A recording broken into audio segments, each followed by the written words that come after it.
हर खबर पर होगी आपकी पकड़। डाउनलोड कीजिए एबीपी लाइव ऐप। तो जैसा कि लगातार हम आपको बता रहे हैं, केरल में एक हथिनी की मौत पर सियासी संग्राम ने जोर पकड़ लिया है। हाथी की मौत पर पूर्व केंद्रीय मंत्री और बीजेपी नेता मेनका गांधी ने राहुल गांधी पर निशाना साधा और वहां से मामले ने तूल पकड़ लिया है। मेनका गांधी का कहना है कि राहुल बताएं कि उन्होंने इस मामले में क्या एक्शन लिया है। मेनका ने यह भी कहा कि पूरे देश को ठीक करने से पहले राहुल अपने संसदीय क्षेत्र को ठीक करें। राहुल गांधी केरल के वायनाड से सांसद हैं और जिस मल्लापुरम जिले में यह घटना घटी उसके 3 विधानसभा क्षेत्र वायनाड लोकसभा में है। यह शायद पहली बार हुआ है जब मेनका गांधी ने खुलेआम राहुल गांधी का नाम लेकर हमला बोला है। तो ये तस्वीर हम आपको दिखा रहे हैं जिस समय पाइनएप्पल में पटाखे रखकर इस हथिनी को खिला दिया कुछ लोगों ने धोखे से। उसके बाद यह हथिनी पानी में खड़ी रही और हमारे साथ केंद्रीय मंत्री स्मृति ईरानी जी जुड़ रही हैं। स्मृति ईरानी जी, ये जो दुखद घटना संज्ञान में आई है ये इंसानियत को शर्मसार तो करती है, लेकिन राहुल गांधी के ऊपर सीधे सीधे निशाना साधा जा रहा है। जिस व्यक्ति ने कभी इंसान की चिंता नहीं की उससे आप अपेक्षा करते हैं कि एक मासूम जानवर की वो चिंता करे। ये जो कृत्य हुआ है वो पूरे देश को और जहां जहां विश्व भर में ये खबर गई है, हर व्यक्ति को इसने आहत किया है, आक्रोशित किया है। मैं सोच भी नहीं सकती कि किस प्रकार का व्यक्ति इस प्रकार का जघन्य अपराध करेगा और क्यों। जब तक देश भर में आक्रोश नहीं जागा तब तक वहां के जो स्थानीय अधिकारी हैं वो मौन धारण करके बैठे हुए थे। मुझे लगता है इस कृत्य के बाद वहां के सांसद का कुछ ना बोलना, उससे आपको आश्चर्य नहीं होना चाहिए। जैसे कि मैंने पहले भी कहा, जो व्यक्ति इंसान की तकलीफों के बारे में अपनी पुरानी कॉन्स्टिट्यूएंसी में कुछ कर ना पाया, कुछ बोल ना पाया, उससे आप उसकी नई कॉन्स्टिट्यूएंसी में अगर अपेक्षा करेंगी तो आप ही का दिल टूटेगा। स्मृति ईरानी जी, राहुल गांधी की जिम्मेदारी आप कह रही हैं, चलिए उस बात को हम मान भी लेते हैं, लेकिन ये वजह क्या है? क्या ये स्थानीय नागरिकों की कहा जाए संवेदनहीनता है या सरकारों की नाकामी है? क्योंकि ये जो किसान हैं वो अपनी फसल को बचाने के लिए अक्सर इस तरह की हरकतें वहां पर करते रहते हैं, हमारी सहयोगी ने हमें बताया। देश भर में जब जब किसी कृषि के सामने संकट पैदा होता है तो स्थानीय प्रशासन और प्रदेश की सरकार किसान को राहत पहुंचाने के लिए अथवा किसान के समर्थन में कानून की मर्यादा में उनको समाधान देने का प्रयास करते हैं। इस बात को आप स्वयं खुद पुख्ता करती हैं कि प्रशासन ने, प्रदेश की सरकार ने अगर इस बात की जानकारी रखते हुए भी कि किसान इस प्रकार से चुनौती भरे वक्त का सामना कर रहे हैं, उस समाधान को जनता तक नहीं पहुंचाया, तो जैसे कि मैंने कहा, जिम्मेदारी जितना उस व्यक्ति की है उतना ही वहां के स्थानीय प्रशासन, स्थानीय सरकार का है। स्मृति जी, राहुल गांधी पर मेनका गांधी भी हमलावर हैं, आप भी उनको जिम्मेदार ठहरा रही हैं और जाहिर सी बात है जिम्मेदारी बनती है क्योंकि वायनाड लोकसभा वक्तव्य दिया है। हाँ जी, देखिए मैंने जो अपना वक्तव्य दिया है वो स्पष्ट है जी कि जिस व्यक्ति ने अमेठी में इंसान की किसी दरकार को पूरा नहीं किया, हाँ, उससे आप वायनाड में एक मासूम जानवर के हत्या के बारे में अगर कोई संवेदना अपेक्षित है अगर आपके द्वारा, तो मुझे लगता है कि वो आपकी अपेक्षा ही होना गलत है, क्योंकि जो इंसान का ना हो सका वो एक मासूम जानवर का क्या होगा।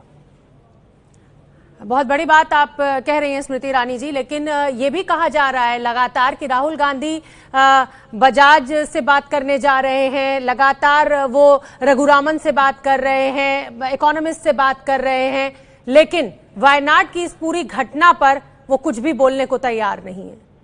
देखिए, जो घटना है उसके संदर्भ में और इंडस्ट्रियलिस्ट से बात करने के बीच में जमीन आसमान का फर्क है। वो इंडस्ट्रियलिस्ट से अपनी राजनीति चमकाने के लिए, अपने आप को पॉलिटिकली रेलेवेंट रखने के लिए बातचीत कर रहे हैं, राष्ट्र का उत्थान करने के लिए बातचीत नहीं कर रहे हैं। क्योंकि ये भूलिएगा मत कि एक वक्त ऐसा भी था कि इनकी माताजी स्वयं सरकार चला रही थी 10 साल के अंतराल में, और ये प्रधानमंत्री जी के द्वारा किए गए आदेशों का हनन करते उसको पब्लिकली फाड़ रहे थे। तो जो आज व्यक्ति जाग रहा है राष्ट्र के दरकारों के संदर्भ में, वो तब क्या सो रहा था जब उसकी अपनी सरकार थी। और जो ये चर्चाएं कर रहे हैं इंडस्ट्रियलिस्ट के साथ, उनका पूर्ण राजनीतिक और सामाजिक अधिकार है, लेकिन ये राष्ट्र के उत्थान के लिए नहीं कर रहे हैं, अपनी हैसियत को बरकरार रखने के लिए, हिंदुस्तान की राजनीति में उसके लिए कर रहे हैं।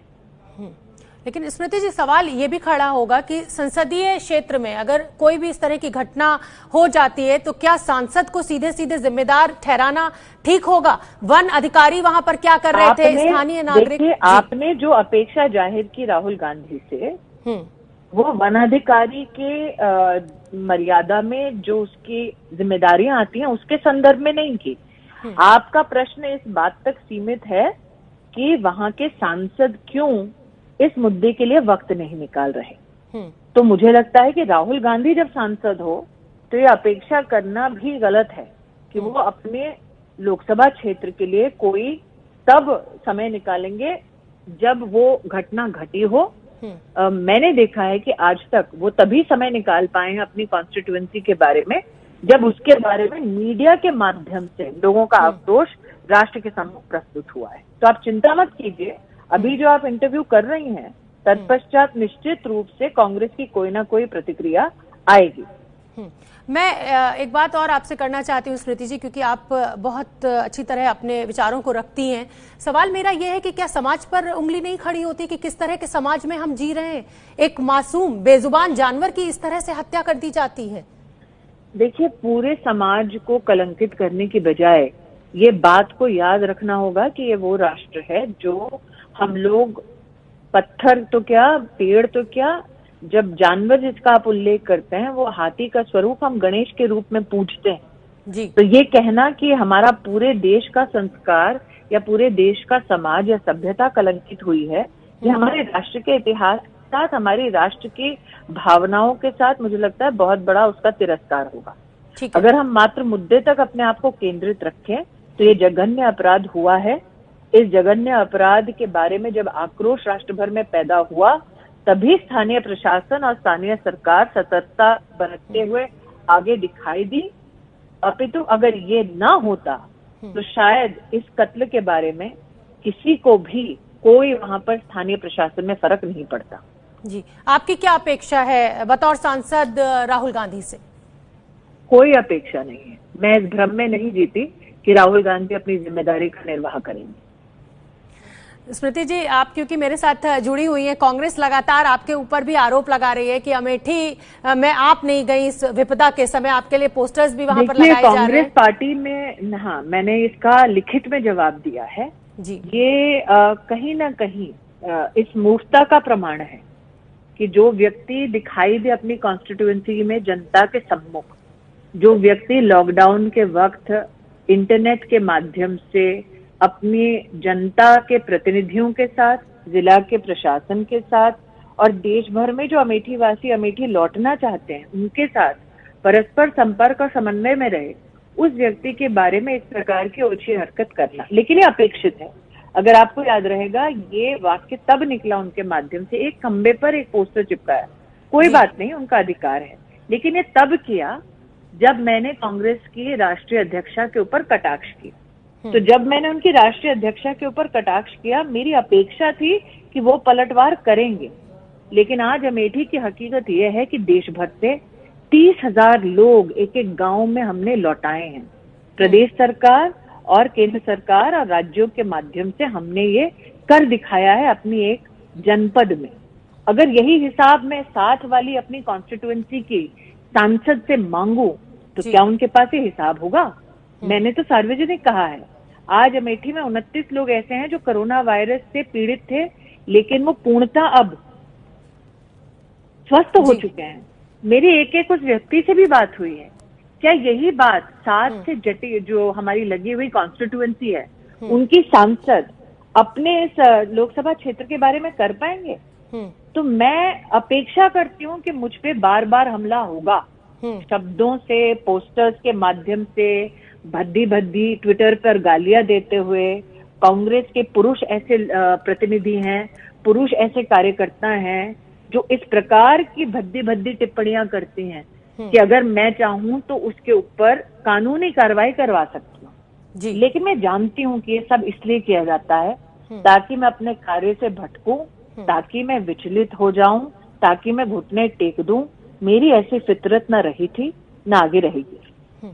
स्मृति जी, आपने ये भी कहा कि सोनिया गांधी अपने संसदीय क्षेत्र रायबरेली नहीं गई, इसको लेकर आपने निशाना साधा और क्या आपको तो लगा साफ मैं साफ, देखिए, मैंने जो भी कहा लिखित में कहा और मैंने जो भी कहा प्रमाण के साथ कहा।